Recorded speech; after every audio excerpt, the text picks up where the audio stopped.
Welcome to NTD Newsroom. I'm Don Ma. The Trump administration is looking into the fatal shooting of an anti-ICE protester in Minnesota. The White House offering more details on how President Trump will work with Minnesota officials. And following a second fatal shooting in Minneapolis, Senate Democrats are threatening to block ICE funding. Lawmakers have 5 days to avoid a partial government shutdown. A powerful winter storm sweeps across much of the U.S., forcing airlines to cancel thousands of flights, knocking out power to more than 800,000 customers, and the death toll from the historic storm is rising. We have details. Canadian Prime Minister Mark Carney said his country is not pursuing a free trade deal with China, but President Trump said Canada will be a backdoor to the U.S. market. We have analysis. Major news from China's defense ministry. 2 top Chinese military officials are under investigation. What do we know so far, and what it means for China's military readiness?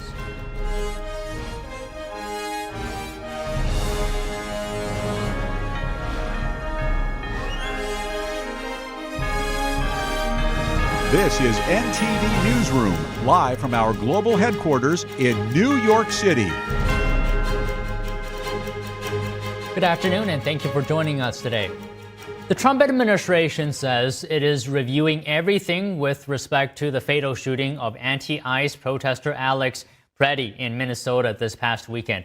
White House Press Secretary Caroline Leavitt today saying President Trump does not want to see anyone hurt on the streets of America, including Preddy and Renee Good.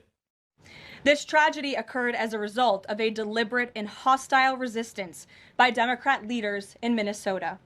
For weeks, Governor Walz and the Mayor Jacob Fry and other elected Democrats were spreading lies about federal law enforcement officers who are risking their lives daily to remove the worst criminal illegal aliens from our streets: murderers, rapists, pedophiles, human traffickers, and gang members.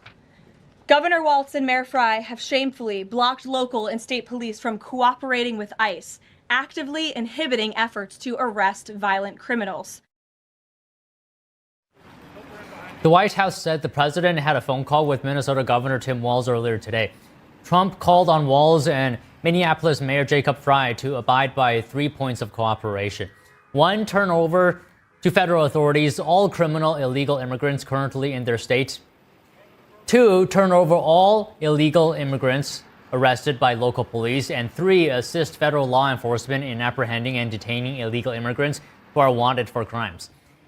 The White House said Trump wants to see the chaos and resistance in Minnesota ended.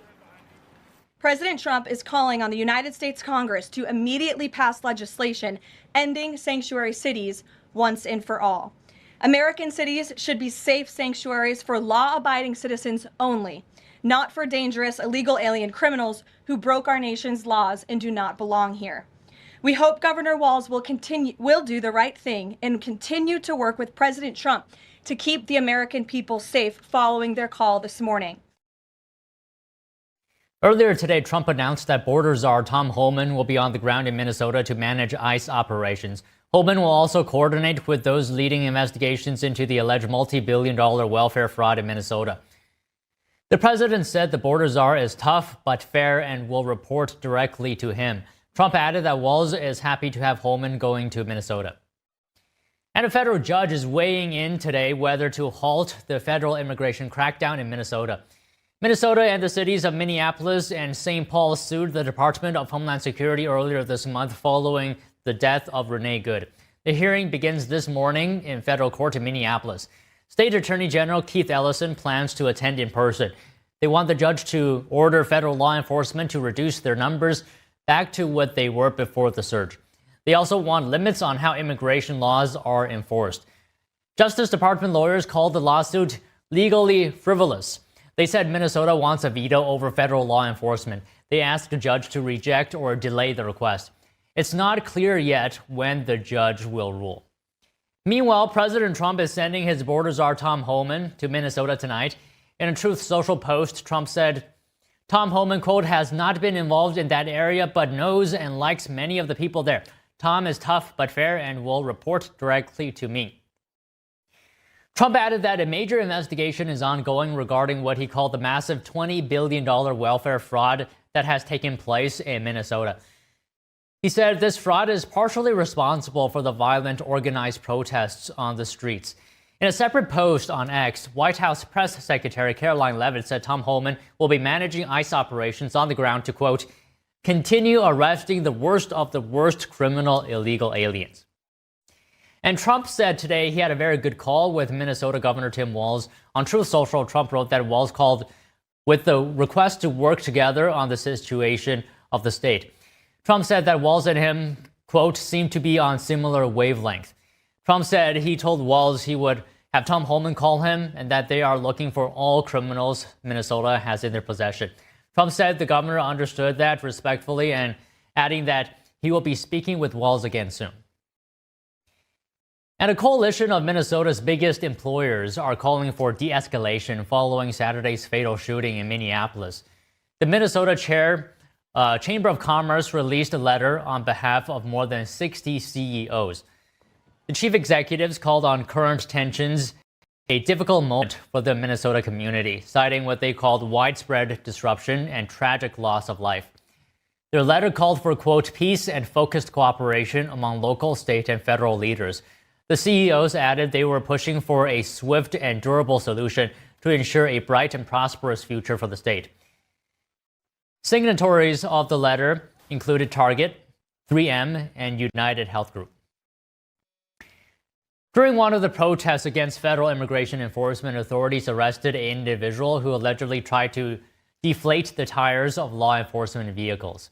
The DHS said in a post on X this past Saturday that an individual was obstructing law enforcement and using caltrops to deflate the tires of law enforcement vehicles. Caltrops are small, spiky devices spread across the terrain to impede the movement of vehicles and people. The department added that authorities found a bag of several similar devices on the individual. The agency did not clarify which riots were being referred to. In a response post, journalist Andy Ngo suggested the incident was related to the riots in Minnesota. And lawmakers racing the clock this week to avert a partial government shutdown. Senate Democrats are threatening to withhold DHS funding as tensions rise over ICE operations and second fatal shooting in Minnesota. NTD's Melina Weisskopf reports. Senate Democrats attempting to pressure Republicans in Congress to restrain ICE. Minority Leader Chuck Schumer says his caucus won't give Republicans the votes needed to avert a partial government shutdown if DHS funding is part of the package. I'm not endeavoring to fix every single problem that exists in the Department of Homeland Security, but we should only vote for a bill that puts constraints on this lawlessness, that reforms. The demand comes as tensions rise in Minnesota over the Trump administration's immigration enforcement efforts. The administration has repeatedly defended its authority to ramp up ICE operations in the states. Our operations are lawful, they're targeted, and they're focused on individuals who pose a serious threat to this community. They are not random, and they are not political. They are about removing criminals who are actively harming Minneapolis neighborhoods. A second fatal shooting in Minneapolis over the weekend, pushing a key Democrat over the edge.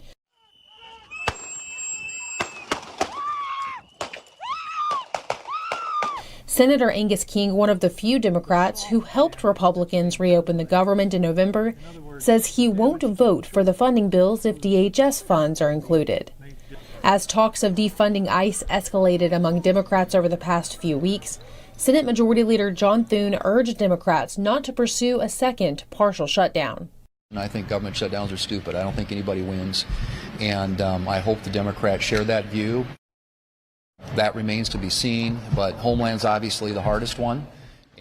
The majority leader admits lawmakers may need to revert to a short-term fix if Democrats refuse to approve the last 6 bills. Senators have until the end of this week to approve 6 funding bills to avert a partial shutdown. Time for negotiations shortened by a winter storm on the East Coast. Senators were forced to postpone Monday's votes until Tuesday evening. President Trump said Governor Walz called him requesting cooperation in Minnesota. That's after Trump announced he'll send border czar Tom Homan to Minnesota. Joining us to discuss is Simon Hankinson, Senior Research Fellow at the Heritage Foundation's Border Security and Immigration Center. Simon, good afternoon. First, can we get your reaction to this call between President Trump and Governor Walz? The president said Walz is happy that Homan is on his way. What do you think? Well, it seems a little difficult to believe that Governor Walz would be happy to have anybody from ICE in his state, as he's been so hostile to any federal law enforcement from the beginning. And it's pretty clear that there's no love lost between him and President Trump. So the White House said that Homan will be managing ICE operations on the ground in Minnesota to continue arresting illegal aliens. Why do you think President Trump is sending Homan there now? And is there a signal that this is potentially sending? Well, I mean, look, Tom is an extraordinary professional, and he's going to be masterful in terms of his direction of that field of activity. That's for sure. So if Trump wants to send the message that he wants the safest, most professional, most experienced pair of hands there in Minnesota, where things have frankly gotten a little out of hand, then I think that's the message that sending Tom would send. Obviously, he's the chief of that operation. Is his border czar, an experienced border patrol agent. He himself has been in many a situation, that risky situation, and is a consummate professional. Another message might be that the Trump administration is not simply going to back down because they're confronted with incredibly well-organized activists, hostile politicians, local law enforcement who are not cooperating, and because there have been now two very preventable and avoidable, but also sad and depressing losses of life. So, Simon, you said Homan has similar experience in the past in risky situations. So how do you think could having Homan there benefit law enforcement operations? Well, I just think, anytime you have a difficult situation, whether it be a local law enforcement problem like a hostage taking or a bank robbery, whatever, you send your best guy. You send the one who's got the most experience, who's the most trusted by the rank and file. And I'm not saying that the people who are there now are not experienced and trusted and doing a good job. I'm just saying that Tom is at the top of that pyramid, and having him there would be, I think, a positive influence on all concerned. So in addition to that, Homan will also coordinate investigations into fraud in Minnesota. What about that? What could he bring to these cases? Because President Trump has said the fraud is partially responsible for the protests. Well, I mean, they're connected, aren't they? And I think to some degree, the governor and the mayor are trying to divert attention away from the fraud emanating from basically the Somali community in Minneapolis. And Homeland Security would be involved in that for sure, because the investigation is into not just massive welfare fraud, which I guess would be the responsibility of Health and Human Services or Treasury, but also in immigration fraud. I've worked overseas in many countries, and the level of immigration fraud in Somalia or from Somalis is particularly high. It's up there with other very high fraud posts. And all of these things are deeply interconnected. If you're looking at money that's being sent out of the country as well, that's coming from these high profit fraud, transportation, childcare, home health care, and other scams, if some of that money is going to Al-Shabaab and funding terrorism, then that would be another concern of the Department of Homeland Security. Okay, Simon, can we also get your comments on the tensions between protesters and ICE officers, ICE agents? The CEOs of Minneapolis-based companies are urging de-escalation. That's more than 60 of them, including, Best Buy, Target, 3M. They're calling on local, state, and federal officials to work together following the fatal shooting of a 37-year-old man by Border Patrol agent. What are your thoughts on that? How do you de-escalate?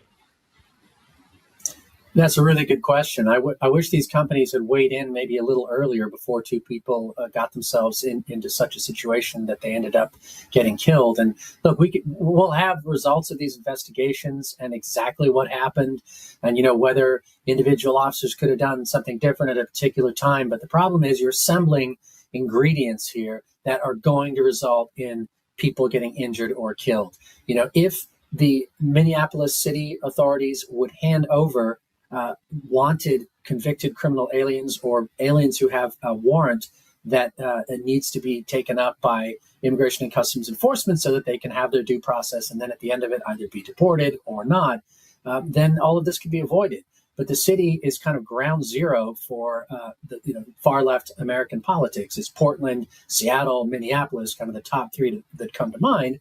And there are professional activists there who are well funded and well organized. We're seeing more and more of that coming out now by mostly private reporters, but I think the government and the Department of Justice will be taking into it. They've decided this is the battleground. This is where they're going to make their stand against all federal law enforcement of immigration laws. And so this is kind of a make or break deal for them, but it's also an important line to hold for the Trump administration. Okay, just one last question, Simon. You said if officials cooperated a bit more, things could be avoided. How big of a role would you say state and local leaders play in reducing tensions? I would say they play a huge role, 80%. I mean, look at it. What other city have you heard of this happening in? You've had some riots in Los Angeles earlier in the year, or last year rather, in June. You had some issues in Portland, a few other places where you've had some violence, some rocks thrown, some demonstrations, not good things. There were even some agents shot at in Texas. But Minneapolis is the one place where this is happening on a regular, organized basis. This is not just a few, mothers and strollers on a Sunday afternoon holding up signs. This is a professional activist corps surrounded by some, local neighborhood kind of willing participants who are on the same ideological side, but nowhere near as well organized. And it's a campaign. It's just like after the death of George Floyd, you didn't just have one riot where people exploded in anger. You had weeks of highly organized rioting and property destruction to achieve a political goal. And that's what you're seeing in Minneapolis. This is a campaign being waged with a deliberate political goal in mind. Yeah, I mean, Trump administration officials like Vice President J.D. Vance have also echoed what you said just now, that this is only happening in Minnesota. And we have to question why that is. Well, thank you for your time today, Simon. Really good to talk to you. Thank you. A powerful winter storm sweeps across much of the U.S., forcing airlines to cancel thousands of flights, knocking out power to more than 800,000 customers. And the death toll from the historic storm is rising. We have more details after this break.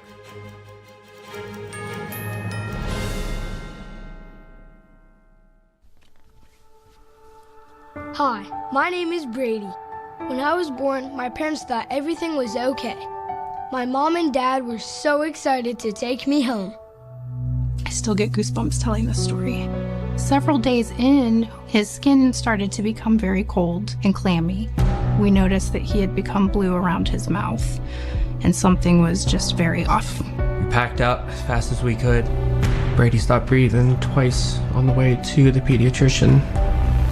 And that was one of the number one things that just haunts me to this day. I was born with a congenital heart defect called aortic coarctation. If my parents waited just one more hour to drive me to the hospital, I would not be here today. But thanks to research funded by the American Heart Association, I had heart surgery that saved my life. But not every kid is as lucky as me, which is why we need your help. Just call the number on the screen or go to helpheart.org. For only $19 a month, just 63 cents a day, you can help. Get people trained in CPR. Get more hospitals certified in high-quality cardiovascular care. And help fund the next medical breakthroughs to help save kids like me. When you donate to the American Heart Association, you're helping save lives like my son.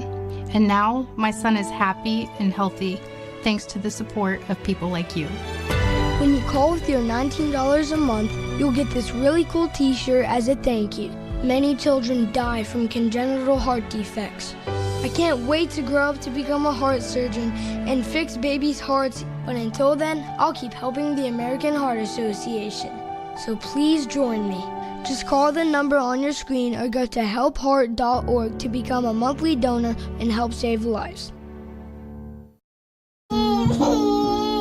We said we'd never give in to a meltdown. Okay. And we'd never babysit with a screen. We said we'd never let the toys take over. Mariella! Never leave the house looking, well, and never let them out of our sight.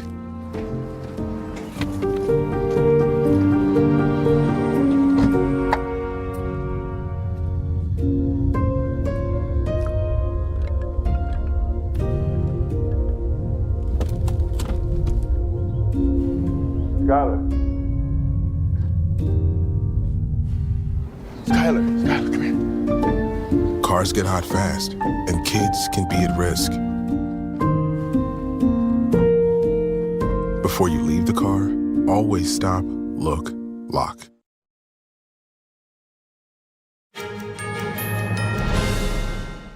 The worst of this weekend's snowstorm is expected to push out to sea today, but officials say the severe weather has been linked to at least 13 deaths. That includes 3 in Tennessee, 2 each in Louisiana and Texas, and 1 apiece in Kansas and Massachusetts. 5 more people were found dead outdoors in New York City before the first snowfall on Saturday. Mayor Zohran Mamdani and authorities have not yet determined the cause of death for any of them. The mayor says there is no indication that they were homeless. Low pressure south of New England is moving east over the Atlantic today. The National Weather Service says the system will bring heavy snow to parts of the Northeast. The storm is already affecting travel. According to flight tracking website FlightAware, over 3,600 flights were canceled as of early Monday, and over 700 were delayed. That follows more than 11,000 cancellations reported on Sunday. The number of cancellations and delays was expected to rise later today. FEMA warns driving conditions could also become dangerous. Blizzard-like conditions, strong winds, and ice are possible. According to data from poweroutage.us, more than 820,000 customers were without power early Monday. The Department of Energy has issued emergency orders to protect the power grid during the severe weather. Now, here's more updates on the massive winter storm. A monster winter storm is making its way across the U.S., battering 2/3 of the U.S. population with snow, ice, and brutally cold temperatures. Wild, wild, wild, wild. I haven't seen snow like this in years. Completely frozen. What the heck?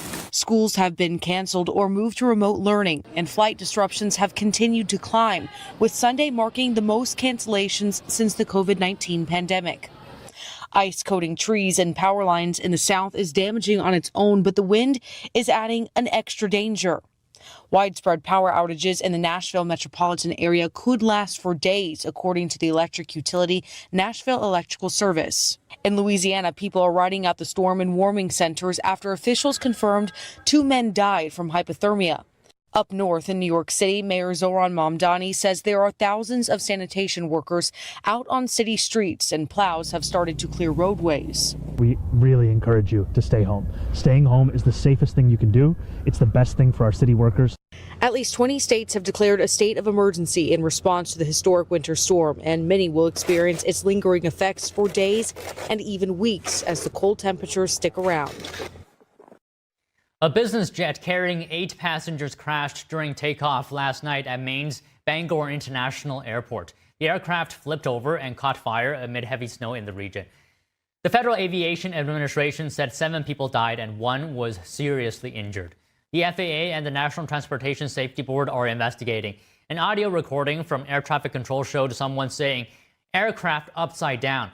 We have a passenger aircraft upside down." About 45 seconds after a plane was cleared for takeoff, that is. The airport's director said first responders arrived less than a minute later. Bangor International offers direct flights to cities like Orlando, Florida, Washington, D.C., and Charlotte, North Carolina. The airport is located about 200 miles north of Boston and will remain closed until at least noon Wednesday. More than 30,000 registered nurses and healthcare professionals are threatening to go on strike at Kaiser Permanente. The workers' union said the walkout would affect more than 24 facilities in California and Hawaii. The group has filed a charge against the company for alleged unfair labor practices with the National Labor Relations Board. The union held a 5-day strike in October. Kaiser Permanente has previously said it has been in good faith negotiations with the unions on a new national agreement since May. The strike was set to begin today at 7 a.m. Pacific time. Earlier this month, New York City nurses walked out of 10 major private hospitals across the city. They said they were demanding increased staffing, funding for health benefits, and protection from workplace violence. And gold surged to a record high above $5,000 an ounce today. Investors are piling into the safe haven asset amid rising geopolitical tensions. Spot silver also scaled a new record high of over $112 per ounce. Here's more. Gold surged past $5,000 an ounce on Monday for the first time. Spot prices jumped around 2% in early Asian trade and are already up some 17% this year alone. The precious metal soared 64% in 2025, driven by a demand for its perceived safe haven status amid global uncertainty. Other factors include U.S. monetary easing, heavy central bank buying, and record inflows into gold-backed investment funds. A weaker dollar has also added momentum, as it makes gold, which is priced in the U.S. currency, more affordable for buyers in other countries. One analyst at Metal Focus told Reuters he expects prices to keep rising, forecasting peaks of around $5,500 later this year. Other metals, including platinum, have also surged to record highs, with silver breaking above the $100 mark for the first time on Friday. Tax season is here, and many Americans could see higher refunds this year. The Treasury Department estimates they'll average $1,000 more per household. That's because many filers didn't adjust their withholdings when recent income tax breaks began. A new law boosts the individual standard deduction by $750 and by twice that for married couples. It also expands state and local tax deductions and gives a new break to some seniors. Canadian Prime Minister Mark Carney said his country is not pursuing a free trade deal with China. But President Trump said that China will use Canada as a backdoor into the U.S. market. We have analysis after this break.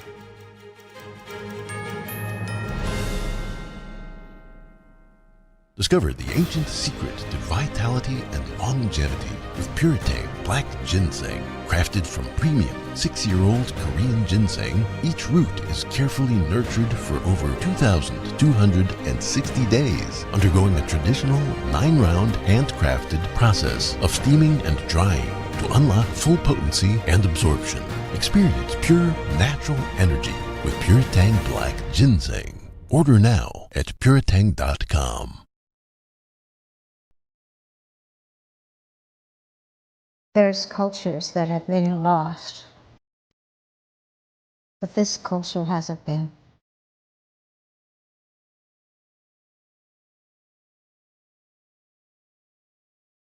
The artist is showing us our sense of who we are,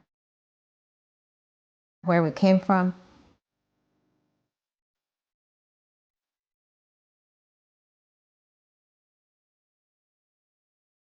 You look at his hat. His hat is knitted probably by a man, because a man traditionally knitted the hats. That hat tells you the story of who this person is, what his place in the culture is, the animals around him. Everything's all contained in the messages in the hat. And the tool that he's carrying over his shoulder. This is a centuries-old tool that has been able to rework the mountains. Those traditions are invaluable, and if we don't honor those traditions, then we're rootless. The artist is showing us the value of maintaining our culture and respecting our culture.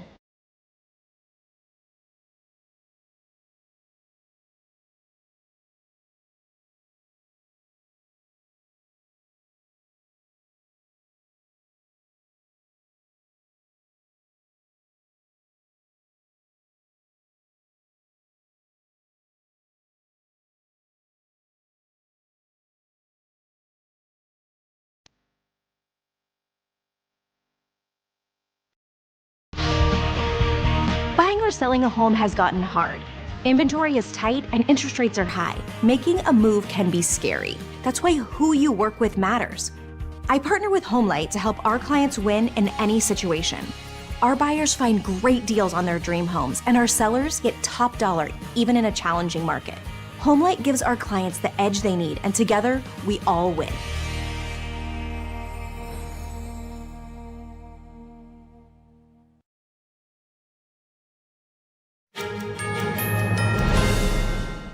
Canadian Prime Minister Mark Carney says his country is not pursuing a free trade agreement with communist China. This comes after President Trump threatened 100% tariffs on Canadian goods if it goes through with the deal. We have commitments under CUSMA that not to pursue free trade agreements with non-market economies without prior notification. We have no intention of doing that with China or any other non-market economy. What we've done with China is to rectify some issues that developed in the last couple of years. In many respects, we're going, to use the expression, back to the future with respect to EVs, with respect to agriculture, with respect to fish products and other food products, but with additional protections. So, for example, Carney told reporters on Sunday that the agreements with China are consistent with the USMCA. That's the agreement between the US, Mexico, and Canada. The Canadian Prime Minister visited China earlier this month to sign trade deals with regime leader Xi Jinping. Carney said Ottawa was in a strategic position. And next, we're going to go into an interview with our good friend Daniel Lacaille. He's the chief economist at Tresses. So Daniel, always great to see you. So I have a clip here that I want you to react to. If you would just listen to this for a quick moment. And we can't let Canada become an opening that the Chinese pour their cheap goods into the U.S. We have a USMCA agreement, but based on that, which is going to be renegotiated this summer, and I'm not sure what Prime Minister Carney is doing here, other than trying to virtue signal to his globalist friends at Davos. I don't think he's doing the best job for the Canadian people. Okay, so Daniel, having heard that, what are your initial thoughts? Well, I find it very surprising that Prime Minister Carney went and made such a huge fuss about a trip to China that afterward, he says that was only to basically correct a few small things and then actually go back to where things were before. That is not what he was selling, or certainly what he was saying to the press. He was basically trying to show to the world that Canada was going to almost choose China as a preferred trading partner relative to the United States. He may have corrected the message afterward, but it was very, very clear that he made an incredible display of press and messages all over the Canadian media in a sort of way of trying to present himself as somebody that was going to look for an alternative to the United States. What a Secretary of State of the Treasury, Scott Bessent, says makes all the sense, because it is absolutely incredible that somebody like Carney, that knows that reaching those trade agreements with China is going to lead to disadvantages for the Canadian industry. It's going to be negative for Canadian job creation, and it's certainly going to be negative for the overall trade balance. All those things he knows. So I'm incredibly surprised that suddenly, after such a massive publicity ahead of Davos, and actually, if you think about it, it was all over social media. Canada is actually throwing sticks against the United States and is showing the world what it has to do, etc. This is very, very dangerous, I think.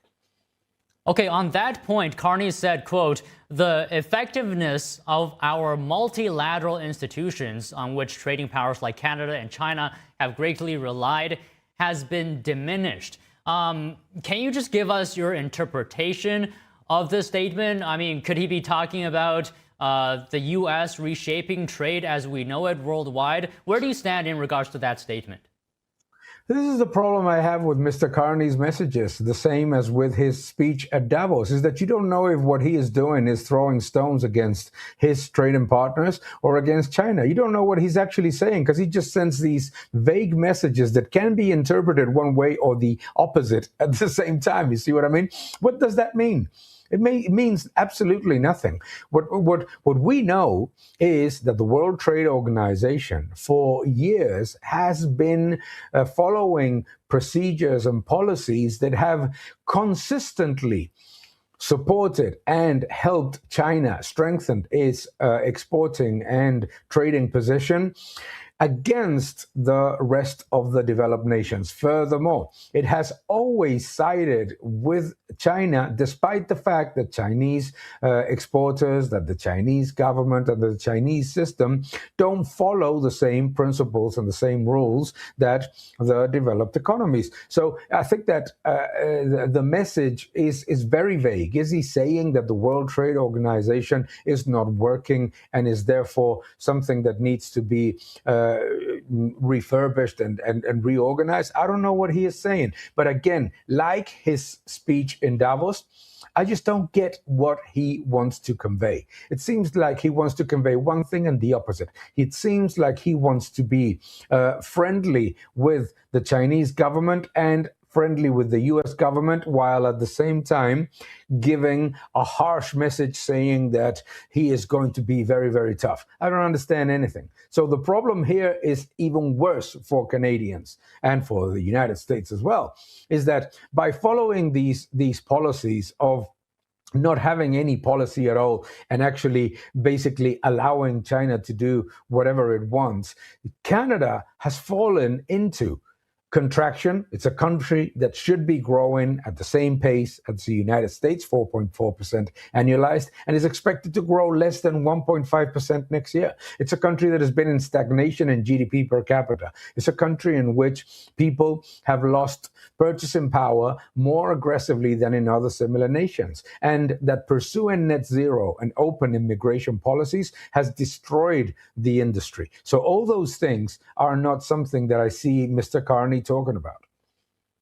Okay, if I may, let me shed some light on why Canada perhaps is doing this. Because on its government website, Canada signaled that it must diversify through its ties with China. What do you say to that argument? What I say to that argument is that it's a very big mistake, and it's the mistake that so many other countries have followed. Because the agreements with China come with the promise of a very large market. So they say, hey, let's diversify out of the United States, which follows the same rules and the same principles as Canada, and let's diversify to China because that's a very large market and we're going to benefit. It's going to be good for the Canadian economy. Then that incredibly large market is not available to Canadian companies. Why? Number one, because Chinese citizens have very low wages and very low savings and therefore don't consume as much as that alleged market provides. Number two is because China is not a country that follows the same rules in terms of independence of the judicial system, in terms of independence of institutions, in terms of following the same rules and regarding, for example, trade tactics, pricing, and the obvious risk of dumping and using the Canadian market to offload overcapacity. All those things have been a mistake that the European Union right now is finally realized, that the United States have realized, is that China's a great economy. Nobody denies that. And it's a great market. But it cannot have completely different rules in terms of trade compared with what we have in the West. For example, you're showing right now the incredible lines that you see when you travel to China of unsold electric vehicles. In any other Western country, you would have those companies filing for Chapter 11, getting into restructuring, etc. The financial system in China is so opaque that it's impossible to know whether companies are passing on to the West their problems of overcapacity, of working capital, of challenges of excess storage, or they have basically, they're being consistently bailed out. And this is a huge problem because Volkswagen or Ford or GMC are not playing by the same rules as those companies. Okay, in just conclusion, can you talk to us about where you see the trajectory of the Chinese economy going? You talked a lot about its current state, but where do you see it going in the future while President Trump is in office? I don't think that the problem is while Trump is in office. I think that the problem of the Chinese economy is a build of a massive real estate bubble that is bursting in front of our eyes, but is being contained by the government and therefore making it even worse, combined with very large levels of export capacity that are not matched by demand, therefore huge overcapacity and working capital build. All those things lead to an environment in which you have soaring youth unemployment. You have very low wages to contain the loss of competitiveness of many of the exporters. All those things now added to a demographic challenge, which you have reported numerous times in the channel, is all of those things together are very dangerous because it's a great economy and it's got tremendous potential. But the problem is that since 2012, 2014, the government, instead of opening the economy, has been closing the economy. It's implementing more and more interventionist measures, is disguising the real estate bubble, is disguising the working capital and overcapacity problems of exporters, is disguising the problems of the financial sector with the disastrous Belt and Road Initiative. And doing that is not a good thing for the economy. It's a bad thing. It shows a 5%, 4% GDP growth. Nobody cares about that.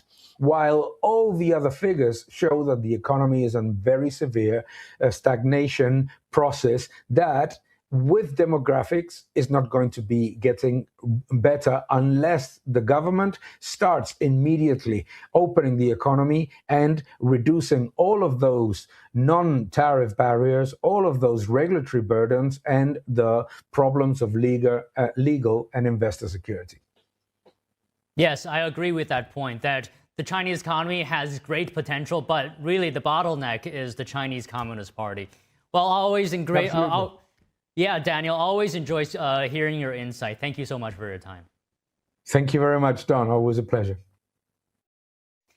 In a major announcement on Saturday, China's defense ministry said 2 top military officials are now under investigation for suspected violations of discipline and law. General Zhang Yuxia, who ranks second only to regime leader Xi Jinping within the military, and Liu Zhengli, who is the chief of staff of the military's governing body. NTD's Flora Hua has the story.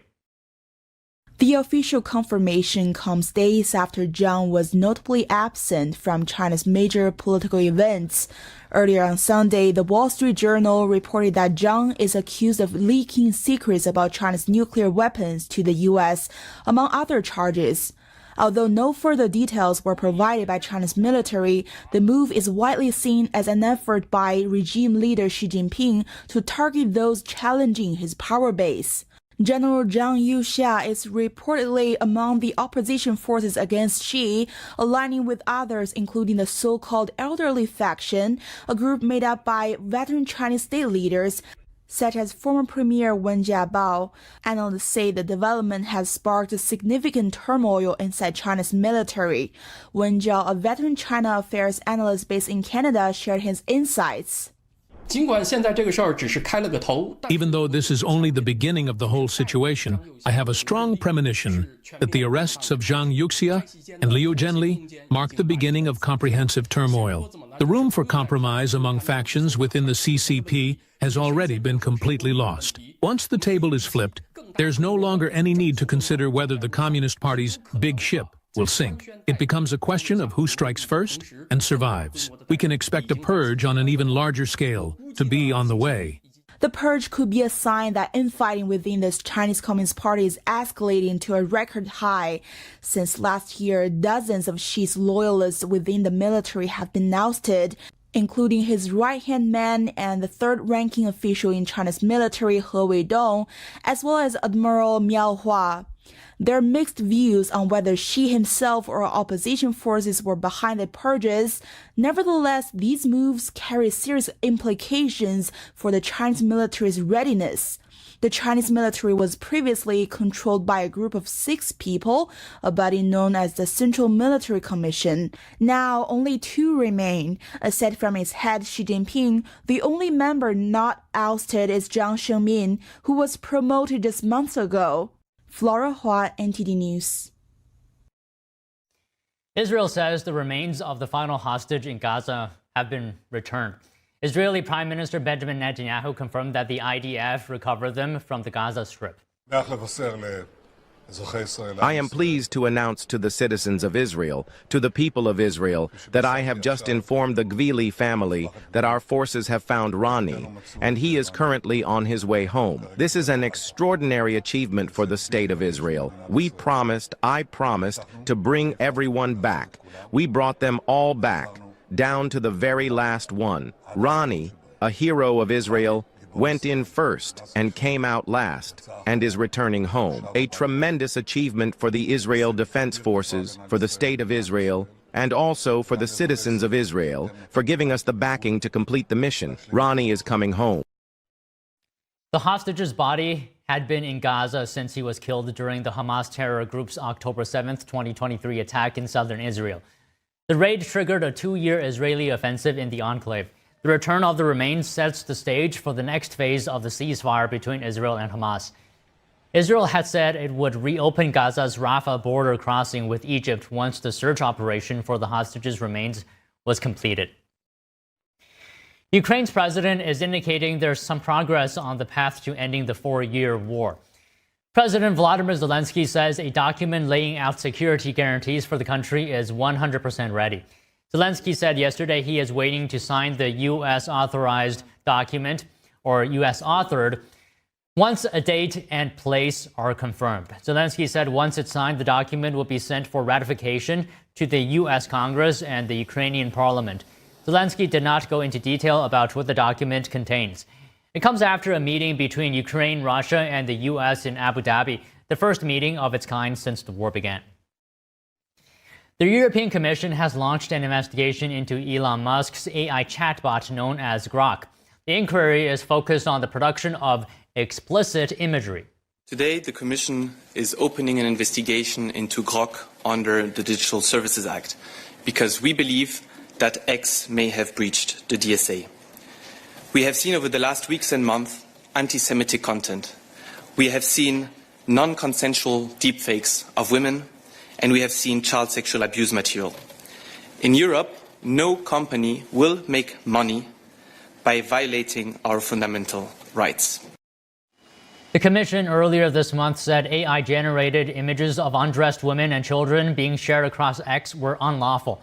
X said earlier this month that the company takes action to remove high-priority content like child sex abuse material and non-consensual nudity. The company also said it reports accounts seeking child sexual exploitation material to law enforcement. After dramatic conference title wins, the Seattle Seahawks and New England Patriots will face off in Super Bowl 60. More news after this break.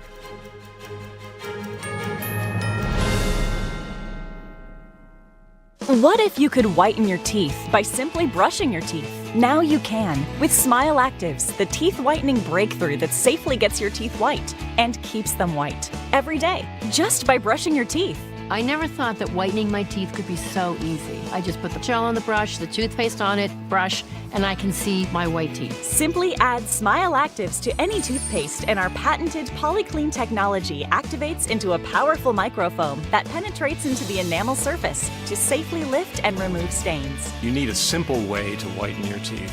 without strips, without trays, without going to the dentist. And it was about time that a product was developed that you would be able to do that with just brushing. And now Smile Actives is even better with new Pro Whitening Gel with 33% greater whitening power, clinically shown to whiten teeth faster, up to 8 shades. 100% of users saw whiter teeth.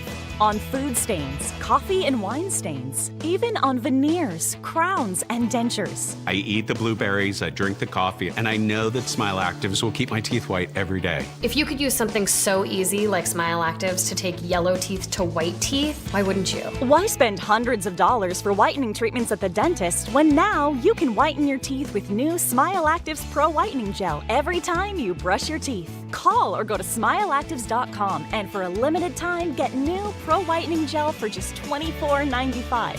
Order in the next 5 minutes and buy one, get one absolutely free for just $24.95. That's 2 for 1 and save 58%. We'll even include free shipping. Get your teeth whiter guaranteed or return it within 60 days for your money back. I smile every day now.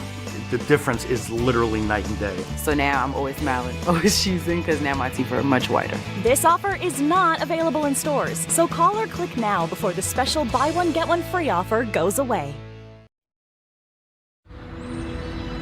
During high school, I hung with the wrong crowd and I never graduated. I helped Santiago in many different ways, like all fathers do, because he always wanted to go to college. I felt a little embarrassed to come back to school, but eventually, once I came here, I knew that it's for a bigger goal. He was very dedicated, hardworking. He connected with his teachers. He connected with other students. That was one of the key reasons why he was able to keep forging ahead. It was amazing to see him graduate. This was one thing that meant so much to him, and of course, it meant so much to us too. With the help of my father and having my son, that was all the motivation that I needed. That support is everything. Find free adult education classes near you at finishyourdiploma.org.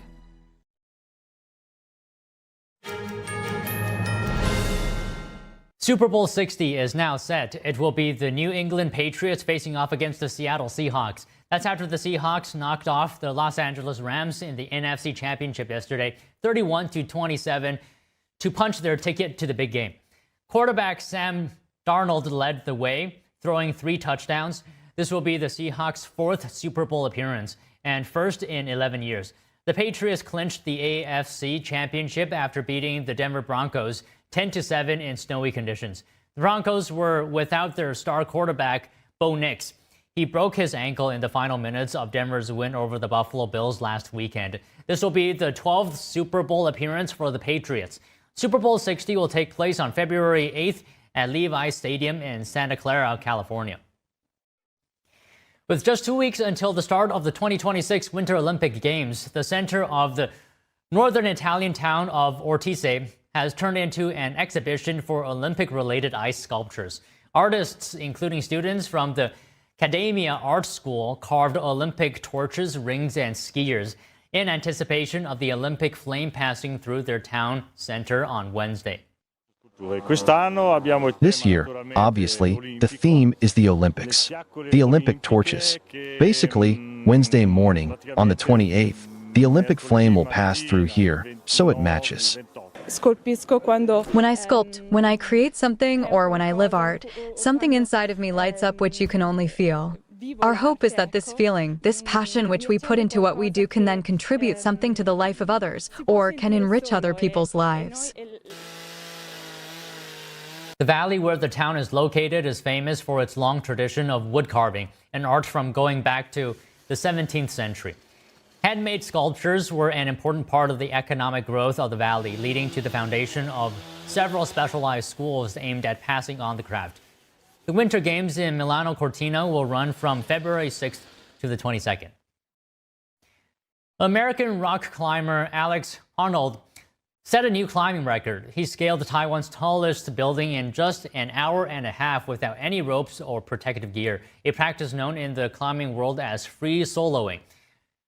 He is best known as the first person to ever free solo, El Capitan. That's the iconic 3,000-foot granite wall in Yosemite National Park.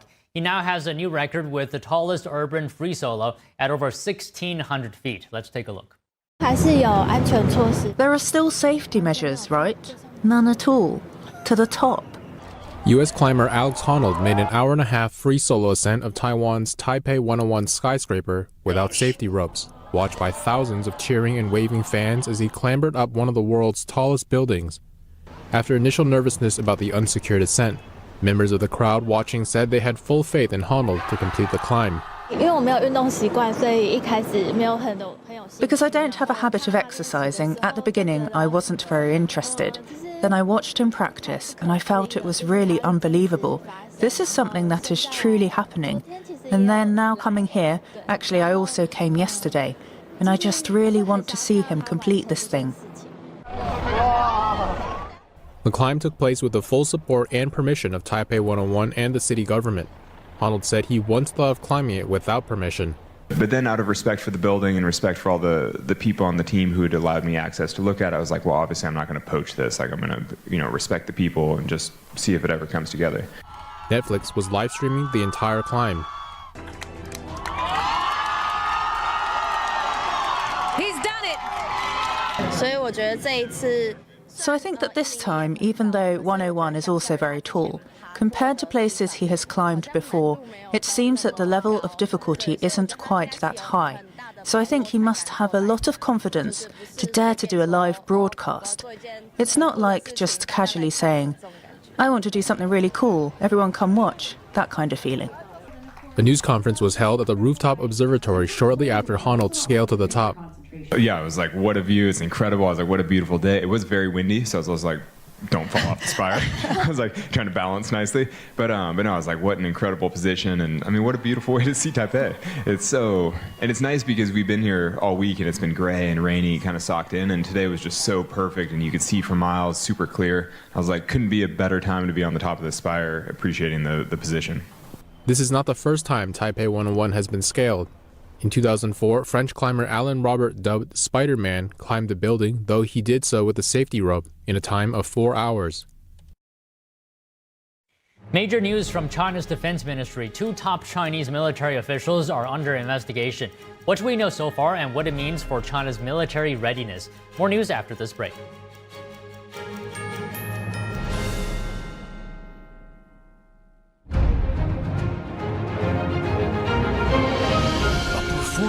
That truly matters for each and every one of us. This is what you've been waiting for. See it at least once in your lifetime. Shen Yun. Get tickets now at shenyun.com. Is deep sea fish oil really healthy? Due to pollution in the oceans, most fish contain heavy metal elements and radioactive substances. That's why it's so important to choose a pure source of omega-3. Puritan Green Vegetable Omega-3 is made from purslane and perilla seeds, which are rich in nutrients and minerals. It effectively improves brain power and is beneficial to the heart's health. Puritan Green Vegetable Omega-3. Eat 2 a day and you'll feel brand new. Hi, my name is Brady. When I was born, my parents thought everything was okay. My mom and dad were so excited to take me home. I still get goosebumps telling this story. Several days in, his skin started to become very cold and clammy. We noticed that he had become blue around his mouth, and something was just very off. We packed up as fast as we could. Brady stopped breathing twice on the way to the pediatrician. And that was one of the #1 things that just haunts me to this day. I was born with a congenital heart defect called aortic coarctation.